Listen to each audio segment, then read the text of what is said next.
Kathy Knipfer, instructor for Nursing 2203, recording the pediatric lecture for Chapter 42, Cardiovascular Dysfunction. There are two types of cardiac defects, congenital and acquired. Congenital heart disease is anatomic and it involves abnormal function present at birth. Acquired cardiac disorders are disease processes or abnormalities that occur after birth. They can result from infection, autoimmune response, environmental factors, and familial tendencies. This diagram shows normal pulmonary and systemic circulation.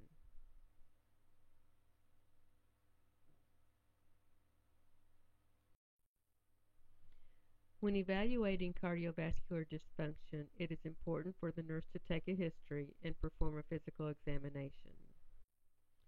The nurse should pay attention to things that the parent reports, things such as poor feeding.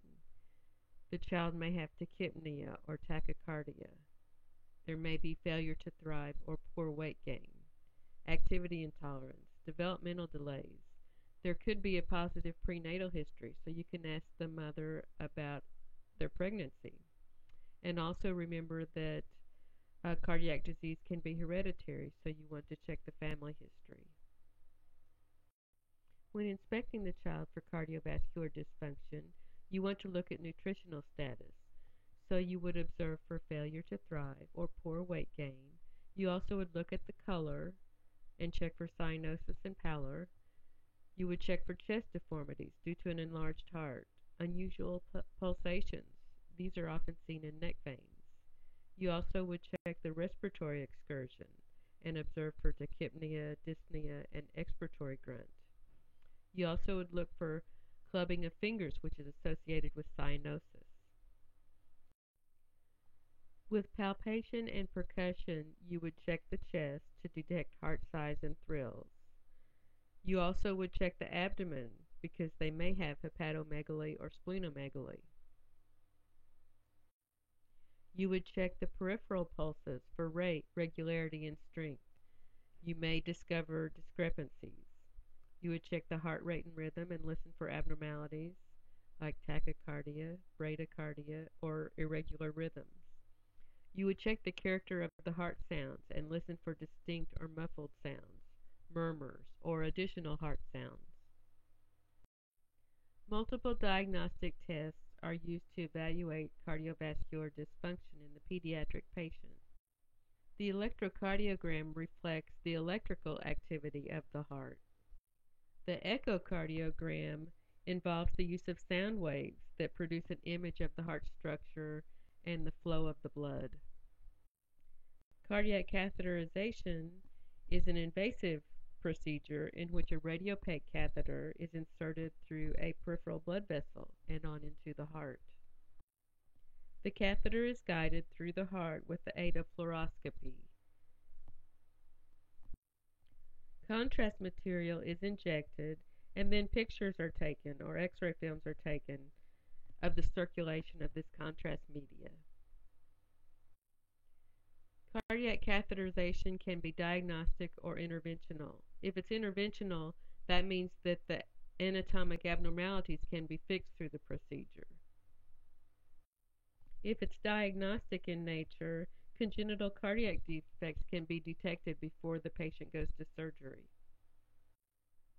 Electrophysiology studies record the impulses of the heart, and sometimes extraneous impulses can be ablated so that rhythms are improved.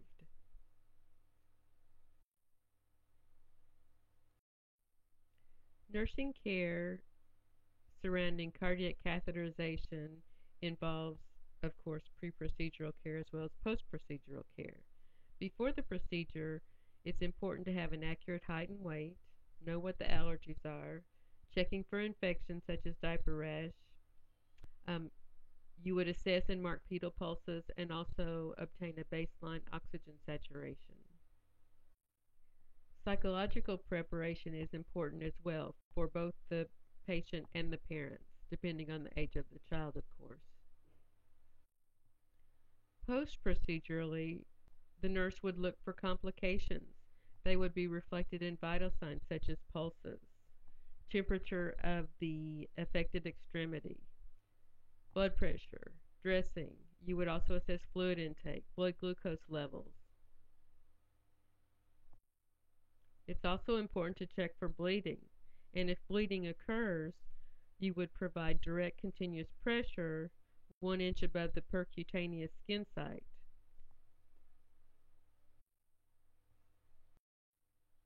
The incidence of congenital heart disease is 5 to 8 per 1,000 live births. About 2 or 3 of these cases are symptomatic in the first year of life. It is the major cause of death in the first year, and that would be after prematurity. The most common anomaly is ventricular septal defect. CHD, or congenital heart disease, is often associated with other anomalies such as trisomies 21, 13, and 18.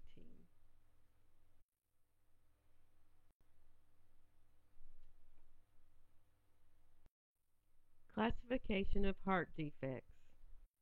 Traditionally, heart defects have been classified as acyanotic or cyanotic. This system is problematic because children with acyanotic defects may develop cyanosis. Also, those with cyanotic defects may appear pink and have more clinical signs of heart failure. A more useful classification system is based on blood flow patterns within the heart. As blood is pumped through the heart, it flows from an area of high pressure to one of low pressure, and it takes the path of least resistance. In general, the higher the pressure gradient, the faster the rate of flow. The higher the resistance, the slower the rate of flow. Changes in pressure and resistance result in things like left to right shunts and right to left shunts. And this is with respect to the chambers of the heart.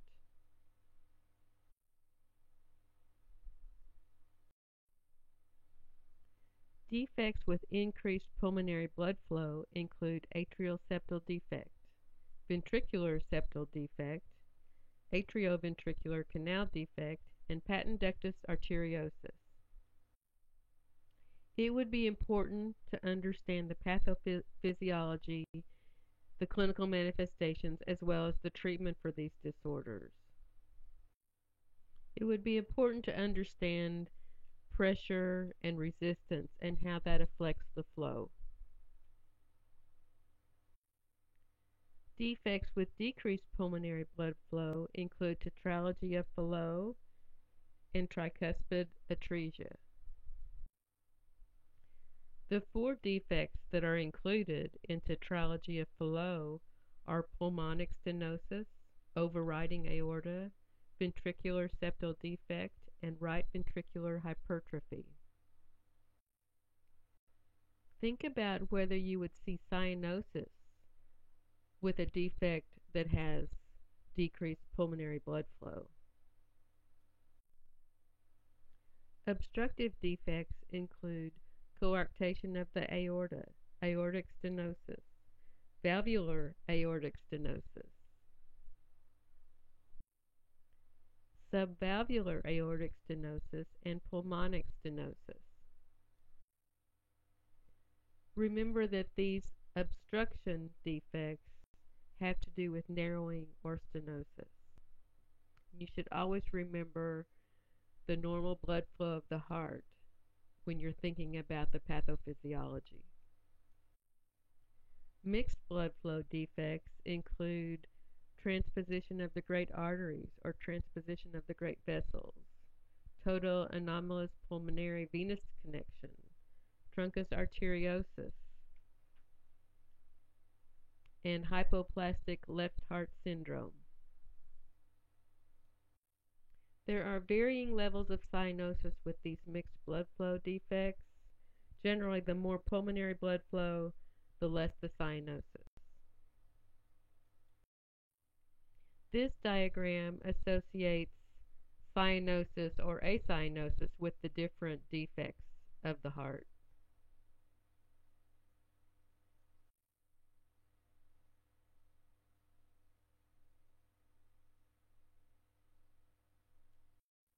With defects with increased pulmonary blood flow, there is an abnormal connection between the two sides of the heart. This results in increased blood volume on the right side of the heart and increased pulmonary blood flow, as well as decreased systemic blood flow. So remember, examples of these defects are the atrial septal defect, the ventricular septal defect, and the patent ductus arteriosus. Obstructive defects include defects where blood flow is obstructed due to a narrowing of the blood vessel that exits the heart.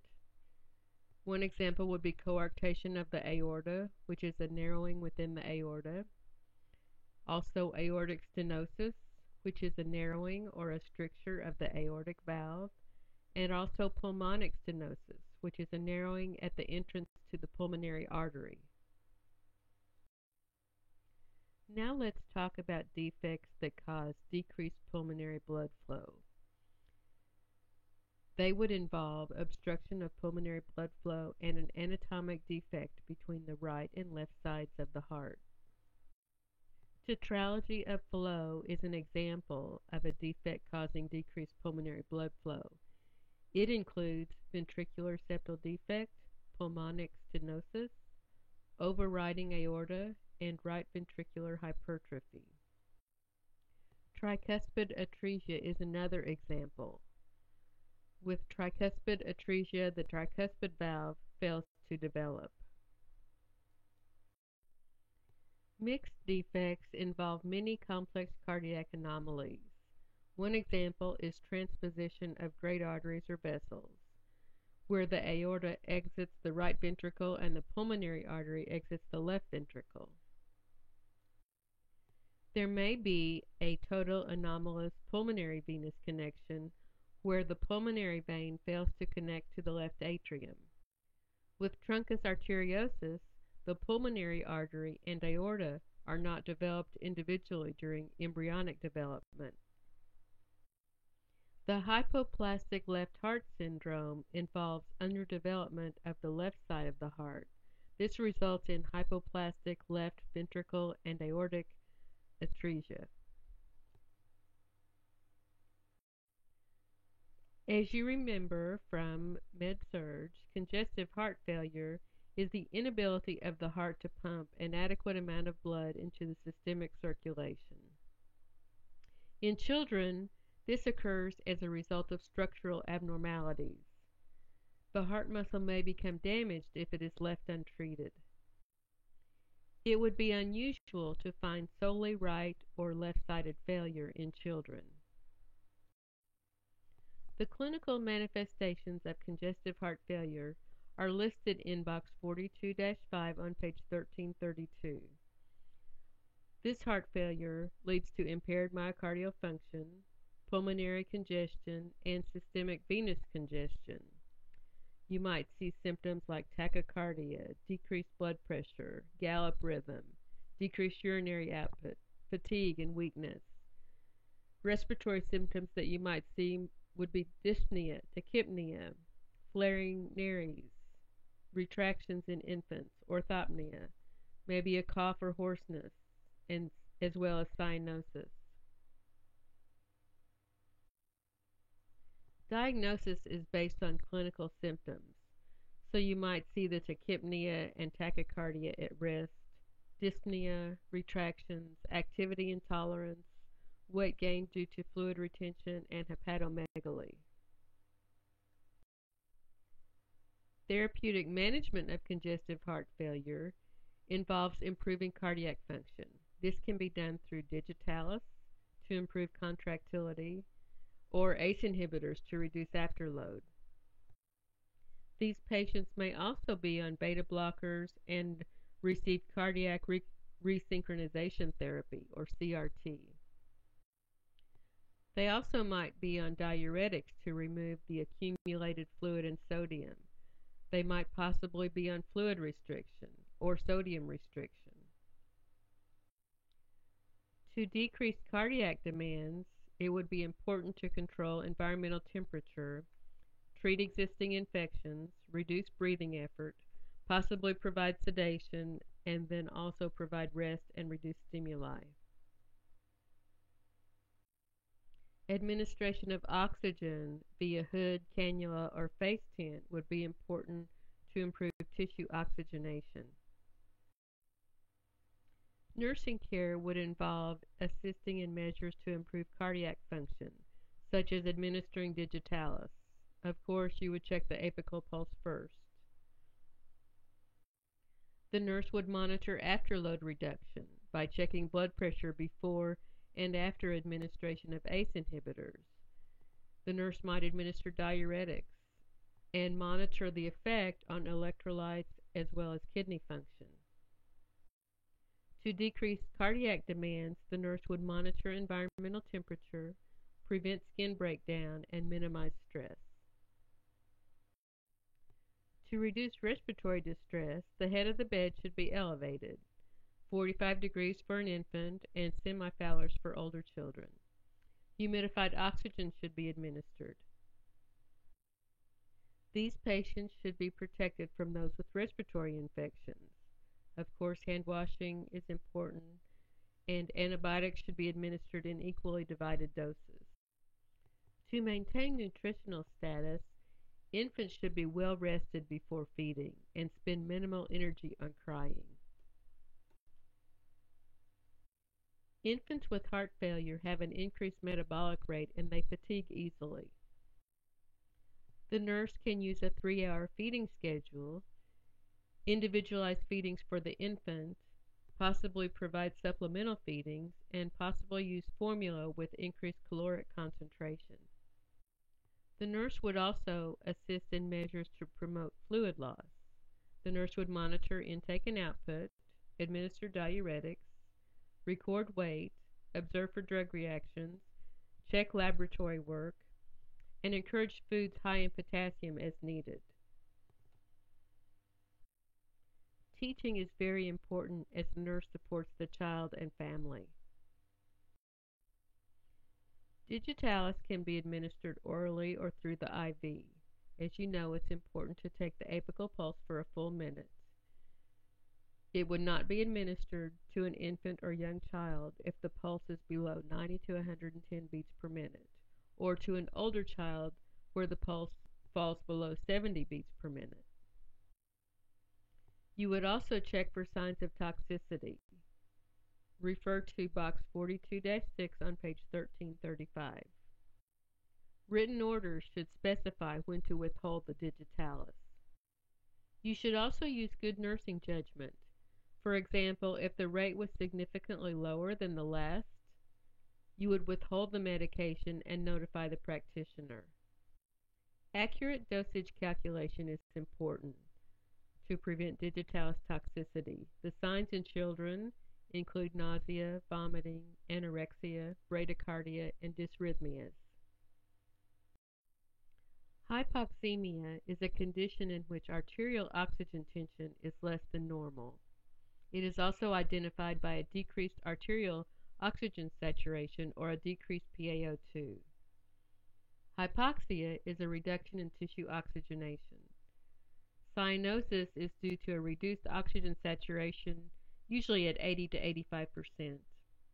Polycythemia is an increased number of red blood cells, and clubbing is a thickening and flatness of the tips of the fingers and toes. Clubbing is thought to occur because of chronic tissue hypoxemia and polycythemia. Here is an example of the clubbing of the fingers. Important tasks that the nurse carries out when caring for the family and child are to help the family adjust to the disorder, educate the family about the disease, help families manage the illness at home, prepare the child and family for invasive procedures, provide postoperative care, and plan for discharge and home care. Bacterial or infective endocarditis is an infection of the inner lining of the endocardium, generally involving the valves.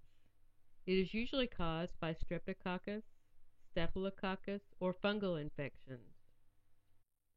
Treatment involves the administration of antibiotics for 6 to 8 weeks with periodic blood cultures. Antibiotic prophylaxis may be given 1 hour before procedures for some high-risk patients and for certain procedures. Rheumatic fever is an inflammatory disease that occurs after Group A beta hemolytic streptococcal pharyngitis.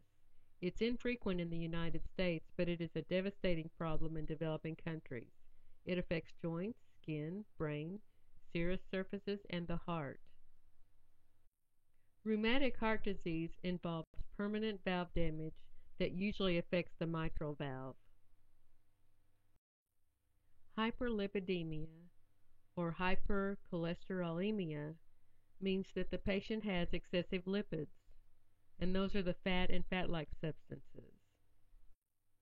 Children at risk should be identified and treated early. Screening should occur between the ages of 9 and 11, and again between the ages of 17 and 21. Hyperlipidemia may require treatment if exercise, restricted fat, diet, and weight management do not help. Care management includes compliance with the drug regimen, for example, statins. It also includes dietary prevention of the disease and patient and family teaching.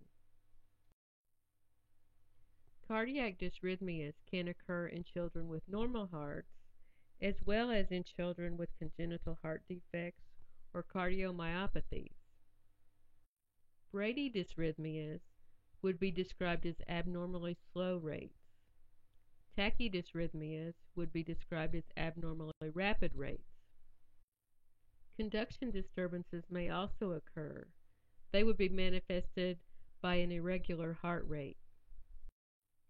Pulmonary artery hypertension is caused by a group of rare disorders that result in an elevation of pulmonary artery pressure.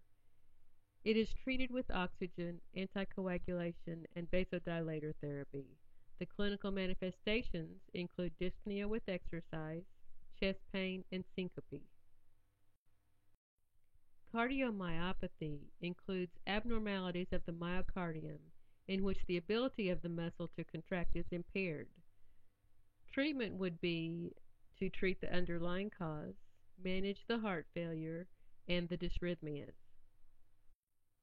Causes may include infection, deficiency states, metabolic abnormalities, collagen vascular diseases, or even familial or genetic causes. Heart transplants may be orthotopic or heterotopic. The orthotopic transplantation is where the heart is removed and a new heart is implanted. A heterotopic transplant refers to leaving the patient's own heart in place and implanting a new heart to act as an additional pump or a piggyback.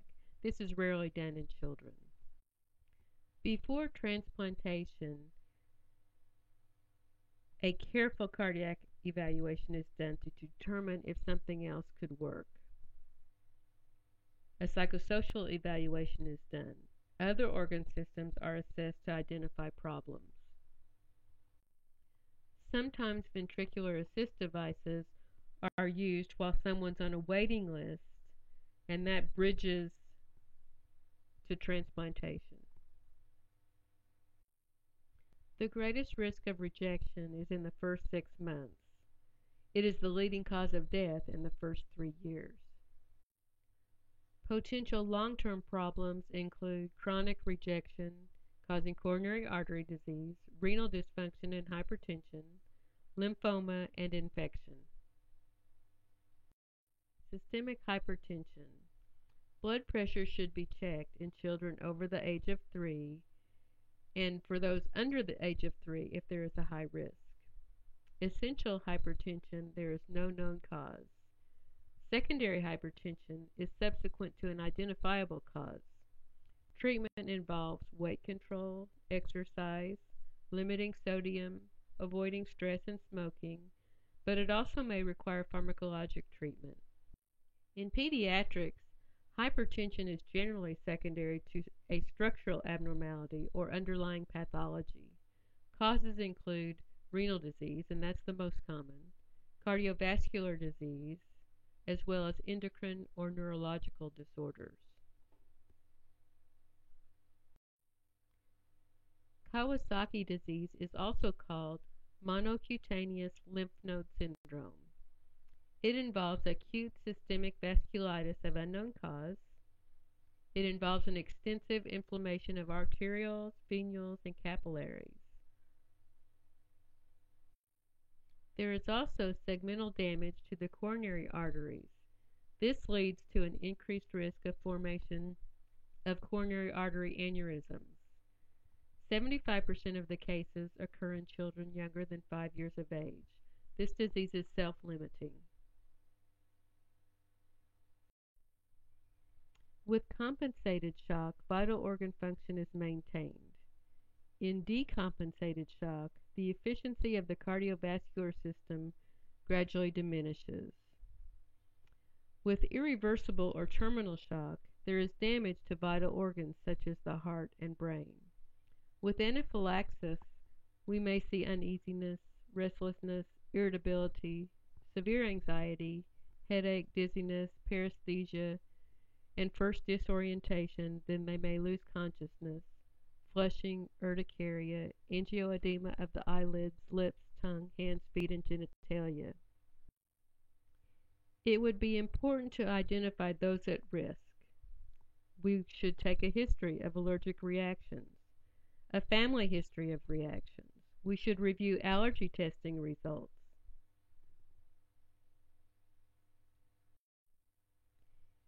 It would be important to review the types of shock on page 1355, box 42-12.